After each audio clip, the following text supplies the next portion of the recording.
Y'all gonna hate me for saying this, but sometimes it's illogical for people on government assistance to get a job.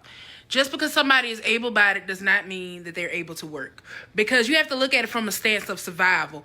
If I'm getting Section 8, if I'm getting food stamps, if I'm getting all my needs met on government assistance, what do I stand to lose if I go get a job and they start cutting my aid?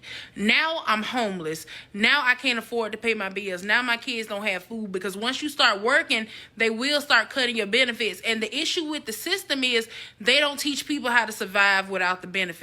The system is designed to keep people on these benefits and depending on the government. What we need is a revamp of the system where we focus on job readiness, where we focus on teaching people budgeting. We focus on teaching people how to spend their money, how to live, how to thrive. Right now, all we're doing is creating a generational poverty cycle. And I know a lot of y'all are going to get mad and going to get triggered and not listen to what I'm saying.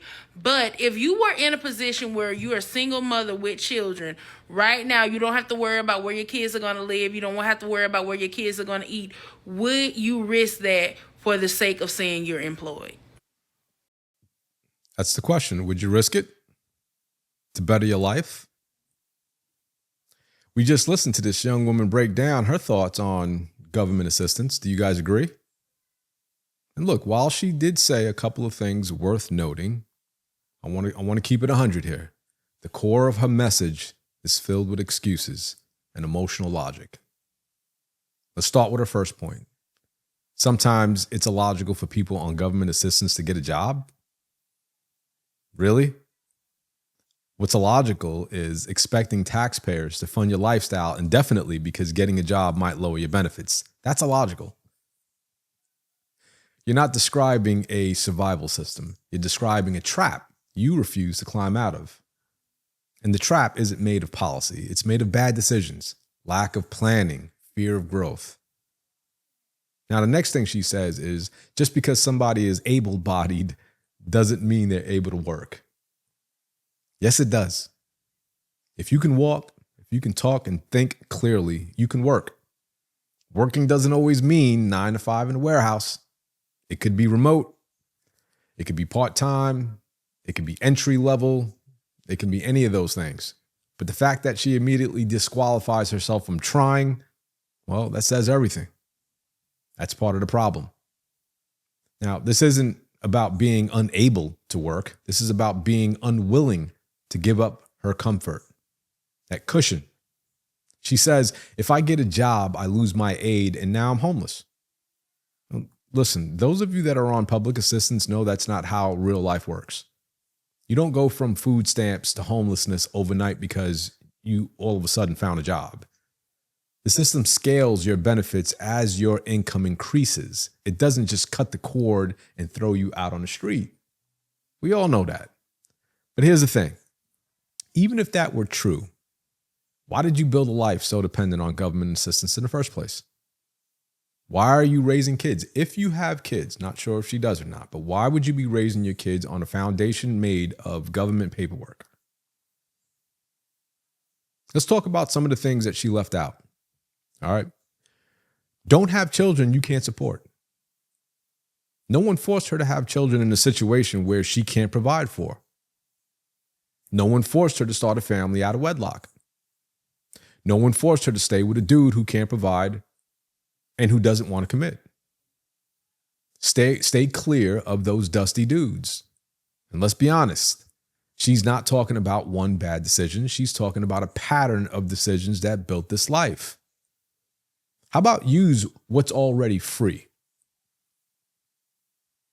Low-income women in America have access to just about everything. Free birth control, free condoms, free STI testing, free prenatal care, subsidized daycare in some states, free access to community colleges or state schools through Pell Grants.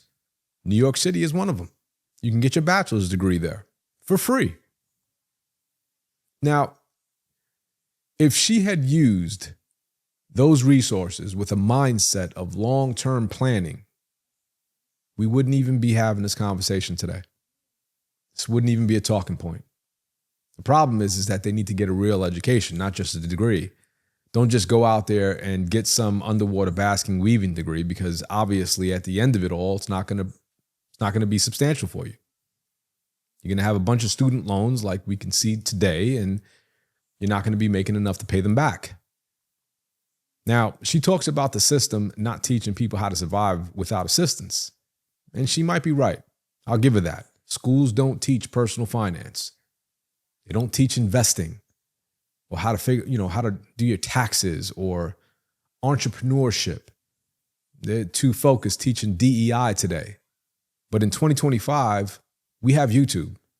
We have free online courses. We have TikTok creators breaking down credit cards, budgeting, and debt strategies for free every single day. What's her excuse? She didn't say she tried and failed. She said she never tried because the system didn't teach her how. That's not a system failure. That's a personal one. Now, moving on to choosing a partner, I would say you guys got to choose a real partner. And you know who they are. If you're building a family, if you're building a family with someone, this individual should, at the bare minimum, want to build a legacy, should want to share your vision, have a plan, a work ethic, discipline, should already have a job. But if your man is just someone who filled a void, not someone who filled a specific role, then you didn't build a family. You're out here building situationships for yourself. And now the government has to come clean it up for you. So let's be clear about something. She didn't say she wanted to risk losing her aid, right? But real growth always comes with risk. You risk your comfort. You risk your time. And sometimes even short-term help in order to build long-term stability. And the cold truth is this.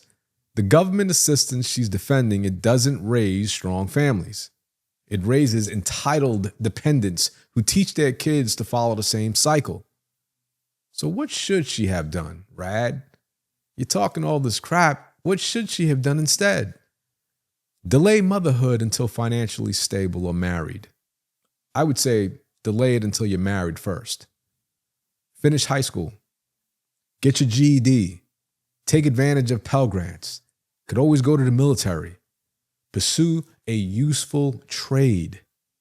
A useful degree. Use free or subsidized birth control options until stability is achieved.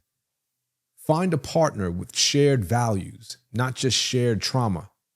Use government assistance as a stepping stone, not a lifestyle. And I'll end with this. The system is flawed. I'll agree with you on that. But people like her aren't just trapped by it. They're defending it. And even worse, they're modeling it for the next generation. You don't get out by waiting for the government to teach you how. You get out by taking accountability and doing the hard things nobody sees.